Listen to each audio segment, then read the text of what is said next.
ዓለምና አገራችን በከባድ ድንጋጤ ውስጥ ናቸው። በጸለምት አቅጣጫ ተኩስ መከፈቱ ተሰማ። የፕሪቶሪያው ስምምነት በይፋ ፈረሰ። ጌታቸው ረዳ ጦርነት ተጀምሯል ሲሉ ከባድ ክስን ሰነዘሩ። የአፍሪካ ህብረትን በድንገት አስቸኳይ መግለጫን አውጥቷል። በሌላ በኩል ደግሞ ትራምፕ ግዙፍ መርከቦቻችን ወደ ኢራን እየቀዘፉ ነው ሲሉ ዓለምን አስበርግጓል። አሁን የደረሱን 3 ሰበር መረጃዎች አሉን። በሰዓታት ልዩነት አዳዲስ መረጃ እንዲደርሰው የዩቲዩብ ቻናሌን ሰብስክራይብ ማድረግና የደውል ምልክቷን መጫን ቪዲዮን ላይክ ማድረጉን አይዘንጉ። ዝርዝር መረጃውን አድምጡ፣ አብረን እንከታተለው። ክቡራን አድማጮች፣ በቅድሚያም ጌታቸው ረዳ የሚመሩት ስምረት ፓርቲ ባወጣው መግለጫ አንድ ኋላ ቀር ቡድን በአማራ በአፋርና በጎንደር አቅጣጫ መጠነ ሰፊ ጥቃት ለመክፈት ተኩስ መጀመሩን አስታውቋል። ስምረት ፓርቲ እንደሚለው ከሆነ ቡድኑ ከባድ መሳሪያዎችን ከቀበረበትና ከደበቀበት በማውጣት ወደ አማራና አፋር ክልሎች እያስጠጋ ነው ያለው ስምረት ፓርቲ የፕሪቶሪያ ስምምነትን በይፋ አፍርሶታል ሲልም ከሷል።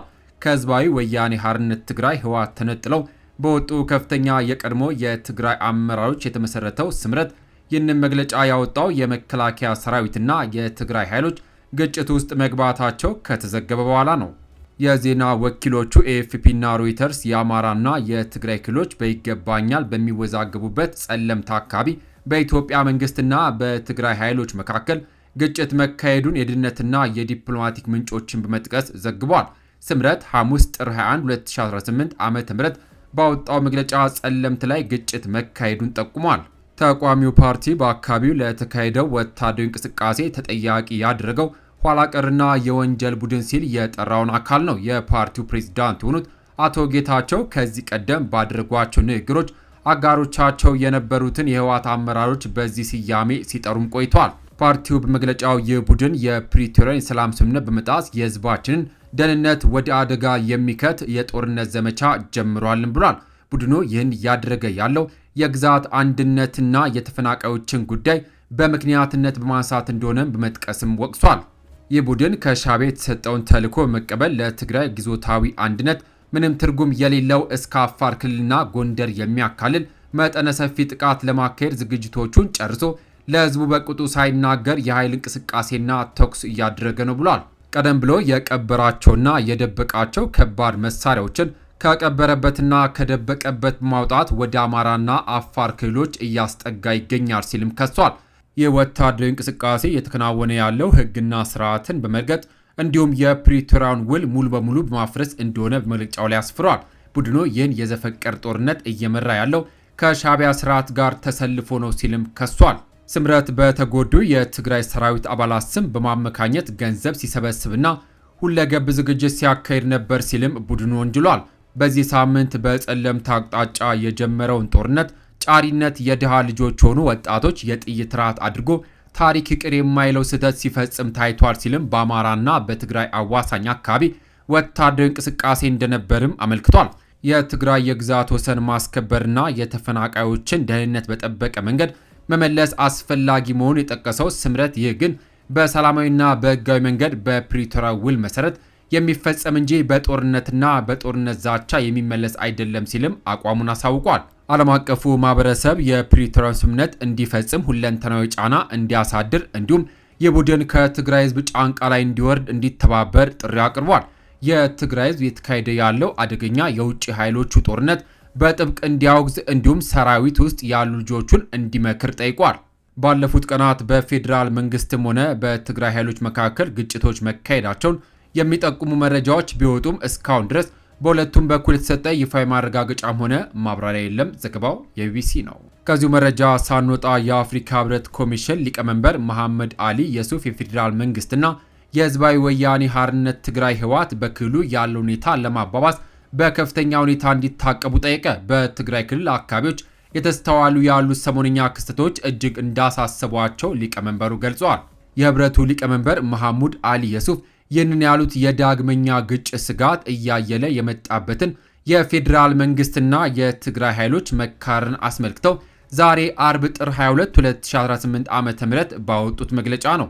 መቃቃር ውስጥ የሰነበቱት ሁለቱ አካላት ባለፉት ቀናት የትግራይ አማራና ክልሎች አዋሳኝ በሆነው ጸለምት አካባቢ ግጭት ውስጥ መግባታቸው ተዘግቧል። የአፍሪካ ህብረት ኮሚሽን ሊቀመንበር መሐሙድ አሊ የሱፍ በትግራይ ክልል ክፍሎች እየተከናወነ ያለው ሁኔታ በቅርበት እየተከታተሉት እንደሆነም ገልጿል። ህብረቱ ያወጣው መግለጫ ሊቀመንበሩ በትግራይ ክልል ክፍሎች ያለው ሁኔታ በቅርበት እየተከታተለ ሲሆን ከሰሞኑ በታዩ ክስተቶች የተሰማቸውን ጥልቅ ስጋት ገልጿል ይላል። ሊቀመንበሩ በመግለጫቸው በአፍሪካ ህብረት የሚመራውና የ2 ዓመታት ደም አፋሳሽ ጦርነት ያስቆመውን የፕሪቶሪያ ስምምነት ማስጠበቅ እንደሚገባም አሳስቧል። በስምምነቱ አማካኝነት በከፍተኛ ጥረት የተገኙ ውጤቶችን ማስጠበቅ እጅግ የላቀና ቀጣይነት ያለው ጠቀሜታ እንዳለው በመግለጫቸው ላይ አጽንኦት ሰጥቷል። ሁሉም ወገኖች ያለው ሁኔታ ሊያባብሱ የሚችሉ እርምጃዎችን ከመውሰድ በከፍተኛ ሁኔታ እንዲታቀቡ እንዲሁም መተማመን ሊሸረሽሩ ከሚችሉ ድርጊቶች እንዲታቀቡ ሊቀመንበሩ በመግለጫቸው ጠይቋል። የፌዴራል መንግስትና ህወሓት ማናቸውንም ያልተፈቱ ጉዳዮችን የዘላቂ የግጭት የማቆም ስምምነቱን ግዴታዎችና መንፈስ ሙሉ በሙሉ በማክበር ገንቢ በሆነ ውይይት እንዲፈቱም ጥሪ አቅርቧል። የአፍሪካ ህብረት የፕሪቶሪያ ስምምነት ሙሉ በሙሉ እናም ውጤታማ በሆነ መልኩ እንዲፈጸም የማይናወጥ ቁርጠኝነት እንዳለው በመግለጫው ላይ አረጋግጧል። በዚህም የሰላም ግንባታና የእርቅ ሂደት ውስጥ ለስምምነቱ ፈራሚ አካላት የሚያደርገውን ቀጣይነት ያለው ድጋፍ እንደሚቀጥልም አስታውቋል። ህብረቱ የዚህን ስምምነት አፈጻጸም ከመከታተል ባቋቋመው ከፍተኛ ፓናል አማካኝነት በሁለቱ ወገኖች መካከል የሚደረግ ንግግር፣ ትብብርና የመተማመን ግንባታ ሂደትን ለማጠናከር ዝግጁ መሆኑንም አመልክቷል። ይህን የሚያደርገው በትግራይ ክልል ዘላቂ ሰላምና መረጋጋት እንዲሰፍን ለማድረግ ለሚደረገው ጥረት ባለው ድጋፍ እንደሆነም ገልጿል። የአፍሪካ ህብረት በትግራይ ውስጥ ለ2 ዓመታት የተካሄደውን ደም አፋሳሽ ጦርነት ያስቆመውን በፌዴራል መንግስቱና በህወሓት መካከል የተደረሰውን የፕሪቶሪያ ስምምነት ያደራደረ ዋነኛ አካል ነው። ከስምምነቱ በኋላ ላለፉት 3 ዓመታት ሰላም ሰፍኖ የነበረ ቢሆንም ሁለቱም ወገኖች ስምምነቱ ሙሉ በሙሉ ተግባራዊ አልሆነም ማለት ሲካሰሱ ቆይቷል። ላለፉት ወራት በፌዴራል መንግስቱና በህወሓት መካከል ያለው አለመግባባት የተባባሰ ውጥረት ውስጥ የቆየም ሲሆን በዚህ ሳምንት መጀመሪያ ላይ ግጭቶች መካሄዳቸው ተዘግቧል። በፌዴራል መንግስቱ የመከላከያ ሰራዊትና በህወሓት መካከል ግጭቶች መካሄዳቸውን የዲፕሎማሲና የደህንነት ምንጮች የተናገሩ ቢሆንም መንግስትም ሆነ ህወሓት እስካሁን ስለ ሁኔታው ላይ በይፋ የገለጹት ነገር እንደሌለ በመግለጫው ቢቢሲ ዘግቧል። በመጨረሻም የጦር መርከቦቻቸውን ወደ ኢራን የላኩት ትራምፕ መጠቀም ባይኖርብን በጣም ጥሩ ይሆናል አሉ። ተጨማሪ የጦር መርከቦችን ወደ መካከለኛው ምስራቅ የላኩት የአሜሪካው ፕሬዝዳንት ዶናልድ ጄ ትራምፕ ከኢራን ጋር ንግግር የማድረግ እቅድ እንዳላቸው ተናገሩ። የአገሪቱ መከላከያ ሚኒስትር ፔት ሄግስት በበኩላቸው ሰራዊቱ ፕሬዝዳንቱ ውሳኔ በሚያሳልፉበት ወቅት እርምጃ ለመውሰድ ዝግጁ መሆኑን ገልጿል። ተጨማሪ የጦር መርከብ ወደ መካከለኛው ምስራቅ የላኩት የአሜሪካው ፕሬዝዳንት ዶናልድ ትራምፕ ከኢራን ጋር ንግግር ለማድረግ እቅድ እንዳላቸው ተናገሩ። የአገሪቱ የመከላከያ ሚኒስትር ፔት ሄግስት በበኩላቸው ሰራዊቱ ፕሬዝዳንቱ ውሳኔ በሚያሳልፉበት ወቅት እርምጃ ለመውሰድ ዝግጁ መሆኑን ገልጿል። ትራምፕ ኢራን ላይ ለማድረግ ስላቀዱት ንግግር ይዘት መች ሊካሄድ እንደሚችል አሊያም ዋሽንግተን ድርድሩን ትመራው እንደሆነ ከመናገር ተቆጥቧል። ትራምፕ ከቴህራን ጋር ሊደረግ ስለሚችል ድርድር ከጋዜጠኞች ላይ ቀረበላቸው ጥያቄ እያቀድኩበት ነው የሚል ምላሽን ሰጥቷል። በአሁኑ ሰዓት በጣም ግዙፍ በጣም ኃይለኛ የሆኑ መርከቦቻችን ወደ ኢራን እየቀዘፉ ነው፣ እነርሱም መጠቀም ባይኖርብን በጣም ጥሩ ይሆናል ማለታቸው የዜና ወኪሉ ሮይተርስ ዘግቧል። ትራምፕ ኢራንን ማጥቃትን በተመለከተ አማራጮቻቸውን እያዩ ቢሆንም ውሳኔ ላይ እንዳልደረሱ የአሜሪካ ባለስልጣናት ተናግረዋል። የአሜሪካና ኢራን ውጥረት ከቅርብ ሳምንታት ወዲህ እንደገና ያገረሸው የቴህራን እስላማዊ መንግስት በተቋሚዎች ላይ የወሰደውን እርምጃም ተከትሎ ነው።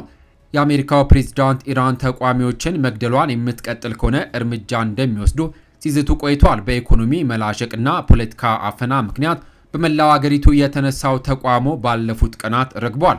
የእስራኤልና የአሜሪካ ኃይሎች ሰኔ ውስጥ በዋና ዋና የኒውክሌር ተቋማት ላይ የአየር ጥቃት የፈጸሙባት ኢራን በድጋሜ የኒውክሌር ፕሮግራሟን እንደገና የምታስቀጥል ከሆነ ዋሽንግተን እርምጃ እንደምትወስድ ትራምፕ አስጠንቋል።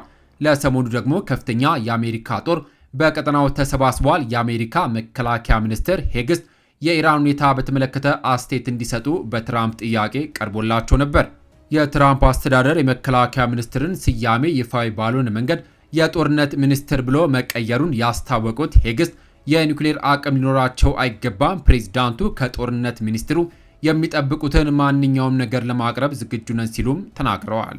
ክቡራን አድማጮች፣ የዛሬዎቹ መረጃዎች ሀገራችንም ሆነች ዓለማችን በምን አይነት ውጥረት ድባብ ውስጥ እንዳሉ የሚያሳዩ ናቸው። በጸለምት አቅጣጫ የተጀመረው ግጭት በሰላም ስምምነቱ ላይ ጥቁር ጥላ ያጠላ ይሆን? የአፍሪካ ህብረት ጥሪስ ሰሚ ያገኘ ይሆን? በሌላ በኩል የትራምፕና የኢራን ፍጥጫ ዓለምን ወደማይፈለግ ቀውስ ውስጥ እንዳይከታት ያሰጋል። እኛም በሁለቱም ጉዳዮች ዙሪያ የምናገኘው ማንኛውንም አዳዲስ መረጃ ወዲያውኑ ይዘንላችሁ እንመለሳለን። እናንተስ ምን ትላላችሁ? እነዚህ የጦርነት ደመናዎች በንግግር ሊገቱ ይችላሉ ወይንስ ሁኔታው ከቁጥጥር ውጪ ሊሆን ይችላል? በተለይ በጸለምት የተሰማው ግጭት በኢትዮጵያ ሰላም ላይ ምን አይነት ተጽዕኖ ይኖረዋል? ሀሳባችሁን በኮሜንት አጋሩን። ለሰዓቱ ያስኩላችሁ ሰበር መረጃዎች እነዚህን ይመስሉ ነበረ።